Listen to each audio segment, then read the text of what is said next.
Bila Rasulullah disuruh membaca oleh Jibril alaihissalam, Rasulullah kata dia tak boleh baca. Dia tak tahu pun membacanya. Macam mana yang kata nak baca? Malaikat Jibril kata bacalah, baca. Akhirnya Malaikat Jibril mengajar Nabi Muhammad sallallahu alaihi wasallam beberapa ayat daripada surah Al-Alaq.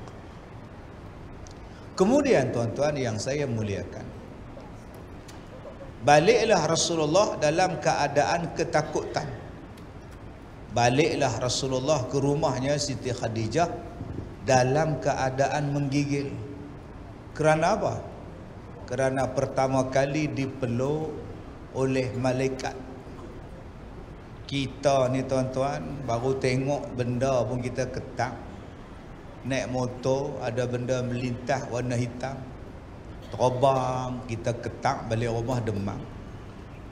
Ada orang tuan-tuan terserempak dengan lembaga putih, pandai pula lembaga tu tutup aurat tu, yang heran tu. Asal hantu je tutup aurat. Yang tak hantu pula pakai skirt tu yang pelik tu. Asal hantu je mesti pakai jubah putih, sepak. Sepak pun tutup aurat. Balik-balik tu demam, tak cakap lah. 2-3 hari tak berjah. Yang Nabi Muhammad ni dipeluk oleh Malaikat Jibril alaihissalam. Bila balik dia dalam keadaan takut, bertemulah dengan isteri Rasulullah, Khadijah binti Khuwailid. Lalu berkata dia, zammiluni, zammiluni, kamu semua selimutkan aku, kamu semua selimutkan aku. Maknanya di rumah Siti Khadijah tu bukan Khadijah seorang. Ada orang lain lagi di rumah Nabi Muhammad sallallahu alaihi wasallam yang Nabi Muhammad minta supaya diselimutkan. Tu yang turun selepas tu ayat ya ayyuhal muzammil tu, wahai orang-orang yang berselimut. Sebab dia minta diselimutkan, maka Khadijah pun menyelimutkan suaminya Nabi Muhammad sallallahu alaihi wasallam, sehinggalah hilang ketakutan Nabi Muhammad sallallahu alaihi wasallam. Maka Nabi pun mengadu kepada Khadijah, sesungguhnya aku takut pada diri aku. Sesungguhnya aku takut pada diri aku, wahai Khadijah. Lalu Siti Khadijah sebagai isteri berkata kepada Nabi Muhammad sallallahu alaihi wasallam, kalla wallahi, tidak, sekali-kali, demi Allah, kata Khadijah, Allah tidak akan menghina-hinakanmu selama-lamanya, kerana sesungguhnya engkau menyambung silaturrahim, engkau memikul bebanan, engkau menolong orang yang susah, engkau memuliakan tetamu, dan engkau menolong atas dasar hak, atas dasar kebenaran. Tuan-tuan yang saya muliakan, hadis ini ada di dalam kitab Al-Bukhari, hadis riwayat Imam Al-Bukhari. Tuan-tuan yang saya muliakan, ada beberapa benda yang kita nak sebut di dalam hadis berkenaan dengan Nabi Muhammad sallallahu alaihi wasallam mula-mula mendapat wahyu. Pertama, kenapa yang Nabi ada di rumah? Kenapa yang duduk dalam gua? Dah ada rumah elok-elok. Dan tuan-tuan kena ingat, Nabi Muhammad, setengah ada orang kata dia miskin, ada yang kata Nabi miskin. Tuan-tuan, Nabi Muhammad tu kaya, tapi dia tak mau hidup macam orang kaya. Sebab tu Allah Ta'ala sebut di dalam surah Wadduha wal laili iza saja. Balik buka surah tu, alam yajidka yatiman fa'awa wa wajadaka dhalan fahada. Balik buka surah tu, Allah Ta'ala kata, bukankah kamu tu dulu miskin dan kami mengkayakan kamu. Maknanya berkahwin dengan Khadijah, Khadijah tu kaya. Kehidupan Rasulullah pada masa itu bukan susah. Tapi sebab apa? Dia memilih duduk dalam gua, nama dia Gua Hira, padahal rumah bukannya susah. Ni yang pertama, beruzlah, mengasingkan diri daripada sesuatu yang tak menyeronokkan pada hati. tak menyeronokkan pada mata, yang tak seronok pada pendengaran, yang tak seronok pada iman, tak seronok, maka beruzlah, mengasingkan diri. Orang dulu-dulu dia panggil Nabi Muhammad berkhalwat. Hari ini bila sebut khalwat, hotel. Dua pasangan hari ini ditahan dalam operasi mencegah khalwat, nampak tu. Bila khalwat maksiat, maksiat khalwat. Sebab tu kita tak gunakan perkataan khalwat, kita gunakan perkataan beruzlah, mengasingkan diri daripada orang ramai. Tujuan dia apa? Mendekatkan diri kepada Allah Subhanahu wa taala. Sebab apa? Sebab tak boleh tengok apa yang ada di hadapan mata ni. Apa yang di hadapan mata yang Nabi tak seronok. Nabi ni orang baik. Dia bukan seronok tengok orang telanjang dekat Kaabah. Kerana pada masa itu orang jahiliah bertelanjang mengelilingi Kaabah bertawaf. Bersiul, menyanyi, bertepuk tangan, bergembira ramai-ramai, enjoy ramai-ramai. Nabi ni orang baik. Pi tengok macam tu pula, tak boleh. Ini sifat orang baik. Maka kita pun kalau ada sifat yang baik macam tu, kita tak tengok. Ini buat rombongan pula, pi tengok tepi pantai. Siap beli teropong kat Rusia, malam jadi siang. Abang duk tengok orang bikini. Pakat pula dua-dua orang, dua pokok nyum. Mat, yang ni Rusia ke Ukraine, mat? Tengok ni. Orang yang baik dia tak tengok benda-benda ni, tuan-tuan. Mata ni dia tak tengok ni. Nabi Muhammad ni dia tak tengok benda-benda ni. Dia tak suka dengar benda-benda macam tu. Tapi dia sayang pada benda yang depa duk keliling. Dia rindu pada depa yang duk keliling. Apa dia? Kaabah, Masjidil Haram tu, Kaabah tu. Tapi nak pergi duduk sekali di situ, orang pakai menjolok mata. Nak campur sekali lagi pula, orang baik tak campur dengan benda macam itu. Naik atas bukit. Aku tak mencampur dengan mereka. Tapi daripada jauh nampak Kaabah. Daripada jauh nampak Kaabah. Hilang kerinduan dia. Sebab yang pertama. Tuan-tuan yang saya muliakan, bila ke ada orang tanya dekat saya, satu ada ajaran baru, ajaran sesat. Dia kata, Ustaz, Allah tu ada 99 nama. Yang 100 itu siapa punya? 100 itu nama apa pula? Ni, kepala otak ni tuan-tuan, nak panggil apa ni? Kepala otak berjambui apa ke? Dia suka tanya, tapi tak mau main mengaji. Tak mau datang belajar, tak mau ambil kelas betul-betul. Dia suka baca, kemudian dia tanya. Dan dia ajak orang lain bertanya, supaya orang lain tadi berada dalam kekeliruan.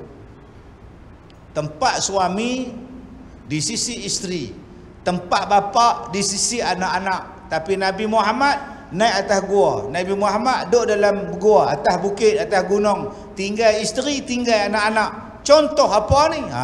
Nampak? Dia baca, tuan-tuan. Nabi Muhammad duduk dalam gua Hira, dia baca. Dan dia kaji pula tempat suami di sisi isteri. Kenapa Nabi Muhammad meninggalkan isteri? Tempat yang terbaik untuk seorang suami, seorang bapa ialah di sisi anak-anaknya. Sekarang kenapa Nabi Muhammad tinggalkan anak-anaknya? Adakah Nabi Muhammad ini contoh yang terbaik sebagai seorang bapa dan suami? Dia menimbulkan kekeliruan, tuan-tuan. Inilah dipanggil syaitan al-khannas, min syarril waswasil khannas, yang kerjanya menimbulkan waswas. Sedangkan Nabi Muhammad sebut apa? Allah Ta'ala sebut, laqad kana lakum fi Rasulillah uswatun hasanah. Pada diri Rasulullah tu ada contoh yang terbaik. Dia nak kilah, dia kata Nabi bukan contoh terbaik. Sebab Nabi tinggalkan anak dan isteri, dia bersenang-senang dalam gua, anak-anak duduk di rumah. Bagi orang yang tak belajar sirah, bagi orang yang tak belajar, yang tak jujur hatinya dengan Nabi Muhammad, dengan Islam, tuan-tuan, dia akan beranggapan bahawa kata-kata tu logik. Bukan setakat Nabi Muhammad dia petikai. Dia petikai Nabi Ibrahim. Adakah bapak pergi sembelih anak? Mak kalau mak jadi Nabi Ibrahim, mak nak sembelih tak saya? Aku teruk-teruk beranak nak sembelih. Dia bawa ajaran, adakah patut pak pergi sembelih anak? Dia lupa pada ayat Quran, wa izibtala Ibrahim bikalimatin fa atammahunna. Dan kami telah menguji Nabi Ibrahim dengan beberapa kalimah, dan Nabi Ibrahim menunaikannya dengan sempurna. Dia lupa Allah Ta'ala sebut dalam surah Al-Baqarah tu, Nabi Ibrahim diuji oleh Allah dengan beberapa kalimah, dengan beberapa perintah. Sembelih anak tu ujian daripada Allah. Nak tengok hang sayang anak hang ke hang sayang Allah? Dia kata tak, Nabi Ibrahim bukan contoh terbaik. Ada sanggup sembelih anak. Padahal ujian pada Nabi Ibrahim ni tuan-tuan, nombor 1 sembelih anak. Nombor 2 bawa isteri, bawa anak pindah ke Mekah. Air tak ada, elektrik tak ada, wifi tak ada, apa pun tak ada. Orang pun tak ada, pindah.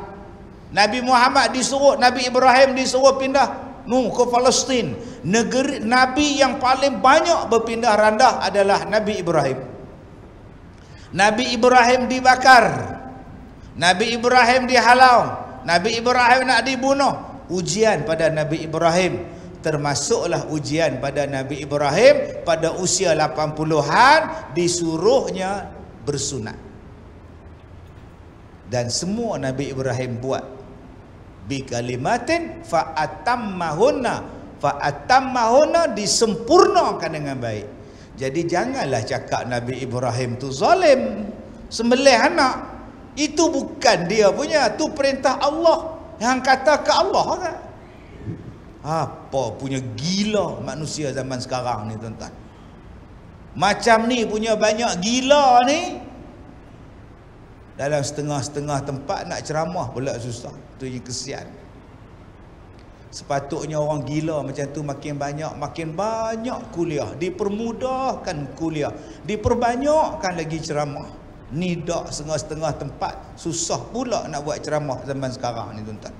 Tapi hak golongan yang menyebarkan pahaman sesat macam tadi, Nabi Ibrahim dia petikai, Nabi Muhammad dia petikai, yang tu bebas pula menulis kata macam-macam. Habis-habis bila dah kena hentam, saya minta maaf. Saya minta maaf. Baik tuan-tuan yang saya muliakan, Nabi Muhammad duduk dalam gua tu bukan saja-saja tuan-tuan. Allah yang aturkan. Sebab tu peraturan daripada Allah. Jangan soal. Kita tak boleh soal Allah. Yang soal ialah Allah pada kita, bukan kita soal pada Allah. Itulah hamba dengan Allah pencipta, khaliq. Kita makhluk, Allah tu khaliq. Makhluk tak boleh tanya pada pencipta, kenapa aku tak ada anak? Tuhan, kenapa aku sakit? Tuhan, kenapa aku miskin? Tuhan, tak boleh. Ada orang tanya, Ustaz, kenapa Palestin tak menang-menang? 75 tahun dah Ustaz. Kalau betul Islam ni Allah sayang umat Palestin, Allah sayang Al-Aqsa, masjid yang ketiga paling suci, kenapa Allah tak bebaskan Palestin? Dia tanya Allah. Patutnya hang lah tanya diri hang, apa yang aku buat untuk Palestin? Apa yang kita buat untuk Palestin? Maya hajat pun lari. Diminta pada semua jemaah lepas tunggu selepas solat Jumaat kita akan menunaikan sunat hajat untuk Palestin. Balik setengah, tinggal setengah masjid. Kemudian hang tanya, kenapa tak menang? Nak derma RM1 pun susah. Kemudian kita tanya, kenapa tak menang? Nak boykot pun susah. Boykot 3 hari, besok minta kedarah pula. Pun susah. Kemudian tanya, bila nak menang? Hang nak hantar tentera ke sana pun tak berani. Kemudian hang tanya, pasal apa nak menang? Bosnia berani hantar, Sudan berani hantar, Somalia berani hantar, Papua New Guinea berani hantar, main Palestin dah. Pasal apa? Kemudian hang tanya, bila hang nak menang? Hak negeri lain kita, pada Kongo kita dah hantar. Tahun 60-an tu, Kongo lagi tu. Mai ke Palestin, tak berani. Somalia kita hantar, perang sekali Somalia tu. Pasal apa? Jadi jangan kita duk tanya pada Allah, kenapa kami, mereka tak menang, mereka tak menang. Jawapan dia, kita. Kenapa kami tak menang? Tanya diri hang dulu. Tuan-tuan, itu perintah Allah. Macam Nabi Muhammad kahwin dengan Aisyah. Ada orang kata, Ustaz, saya tak boleh terima Nabi Muhammad kahwin dengan budak. Nabi Muhammad kahwin dengan satu budak umur 7 tahun, tinggal sekali umur 9 tahun. Ni apa? Apa? Dia buat apa pula? Saya senang je cakap. Ada hadis Nabi Aisyah didera? Ada hadis Nabi Aisyah menderita? Ada hadis Nabi Siti Aisyah tu tak terima? Abang tahu tak, yang mensuruh mengkahwinkan Nabi dengan Aisyah ialah Allah. Takkan Allah nak buat jahat pada umat dia? Di mana sifat Ar-Rahman, sifat Ar-Rahim? Tak kok dia pun silap, Ustaz. Umur dia bukan 7 tahun kot, 18 tahun kot. Hanya jangan tengok satu hadis dia. Siti Aisyah main anak-anak, main patung-patungan, anak-anak boneka. Waktu jadi isteri Nabi, main boneka dengan kawan-kawan Aisyah. Budak 20 tahun main boneka, apa dengan budak-budak? Nabi Muhammad dukung Siti Aisyah tu tengok permainan orang-orang Yaman. Bukalah banyak hadis. Cuma kita kena tengok, tu perintah Allah. Perintah Allah ni kadang-kadang dia mencabar iman kita. Sebab tu orang yang beriman, sami'na wa ata'na, kami dengar, kami taat, kami dengar, kami taat. Nak mencapai tahap 100% percaya tu pun susah. Dia bukan setakat duk petikai Nabi kahwin dengan Aisyah. Dia petikai kenapa anak dia perempuan kena sunat. Tu pun dia petikai. Tu pun dia petikai. Dia kata, Ustaz, mazhab Syafi'i wajib kan? Ya, wajib. Tapi mazhab lain tak, dia tak wajib kan? Saya nak ikut hak lain. Inilah penyakit orang sekarang, tuan-tuan. Sebab tu kita di Malaysia ni kita amalkan mazhab Syafi'i. Paling memuaskan hati. Saya bagi kepada tuan-tuan satu analogi supaya kita ni faham secara ringkas, tak payah pening-pening kepala. Perbezaan mazhab. Kita di Malaysia ni hidup aman damai, tenteram sejak beratus tahun yang lepas sebab mazhab Syafi'i. Tauhid yang ini, tasawuf yang ini, maka kita hidup aman, tak ada gaduh-gaduh. Tuan-tuan ni nak nampak cantik, tuan-tuan nak nampak kemas, tuan-tuan nak nampak segak bila pi pejabat, bila pi kenuri, bila pi berjalan. Salah satu yang nampak kemas, kepiah striker elok-elok, baju striker elok-elok, seluar iron elok-elok. Kemudian dah striker, kita pun tak striker elok-elok. Jangan duk bagi terap dia, saya ikut terbakar pula atas tempat lapik tu. Bagi dia tegak elok, cabut kepala pipe, kepala pelak elok-elok, cabut dia, kemudian tekan, tutup, off dia punya ni, cabut, tak elok-elok. Kemudian kita pun pergi. Bila pi kerja tu, duduk dalam kereta, nak pi kenuri, duduk dalam kereta, tak akan fikir lagi dah. Aku tutup dak striker tadi, aku cabut pelak dak striker tadi. Sebab confirm aku dah cabut, confirm aku dah tutup, aku tegakkan striker aku, insya-Allah tak jadi apa-apa dah. Baju pun jadi kemas, hati pun tak serabut, pemikiran pun tak duk ingat macam-macam. Itulah perbezaan mazhab. Ustaz, kalau saya tak cabut pelak boleh tak? Boleh. Hang tutup saja switch tu. Ustaz, kalau saya tak tegakkan striker boleh tak Ustaz? Saya tak gitu. Tak apa, hang letak pun tak apa, janji hang tutup switch. Ustaz, kalau saya tak gulung wayar tak apa tak Ustaz? Saya biar selera aja. Tak apa, janji hang tutup switch. Hak lain pula kata lain. Lepas hang cabut switch pelak tu, hang tutup switch tu, hang cabut pelak, hang gulung elok, hang tak elok. Yang hak anak nombor 2 pula perangai dia apa? Dia tutup gitu ya. Perangai hak nombor 3 pula dia tak terap, dia tutup aja. Dia terap, dia tak tegak, dia tak apa nama bagi tegak serika, dia main tutup switch. Yang hak nombor 4 dia bagi tegak serika supaya tak kena lantai, tak kena kain lapik, dia cabut pelak, dia tutup switch dan dia gulung elok-elok, dia pergi kerja. Jadi yang mana yang menenangkan hati? Begitulah di dalam mazhab. Ada yang sempoi, tutup pun dah okey. Hang tutup pun dah okey dah. Boleh lah. Ada yang kata tak, kalau boleh hang tutup, hang cabut pelak tu. Takut karan mai sekali lagi. Tak apa, karan tak mai dah. Ada yang kata hang tak cabut pun tak apa, tapi striker tu hang bagi tegak supaya dia tak kena, pasal dia panas lagi, takut terbakar lagi, terbakar tu meletup rumah hang pula dah. Tuan-tuan, itulah perbezaan mazhab. Semua betul. Janji tutup pelak, janji tutup pelak, janji tutup switch clear. Tetapi yang mana yang paling clear? Yang paling clear, hang cabut pelak, hang tutup switch, hang sabut pelak elok-elok, hang bagi tegak striker elok-elok, jalan. Cuba tengok berapa ramai yang duduk dalam kereta, duk suami bawa, isteri tanya, bang, tadi striker tadi tutup tak? Mana bantau? Yang striker. Tapi rasa tutup dah. Tapi rasa macam tak yakin lah bang, buatnya terbakar rumah kita. Agak-agak tuan-tuan jadi api Putrajaya sebelum jambatan tu patah balik. Jangan patah balik. Nampak kan?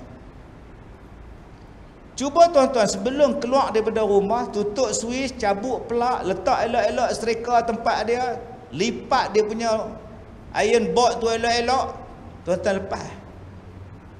Striker tutup dah tadi. Tutup dah ha, cabut semua pelak semua, cabut dah ha, letak semua elok dah ha. Lepas tidur sampai Putrajaya. Itulah mazhab Syafi'i. Nak buat sesuatu tu sempurna, clear, orang tak tikai. Nak ambil mazhab lain, silakan, silakan. Tak ada siapa kata salah, silakan. Tapi satgi bertembung orang tanya, boleh ke? Boleh ke macam tu?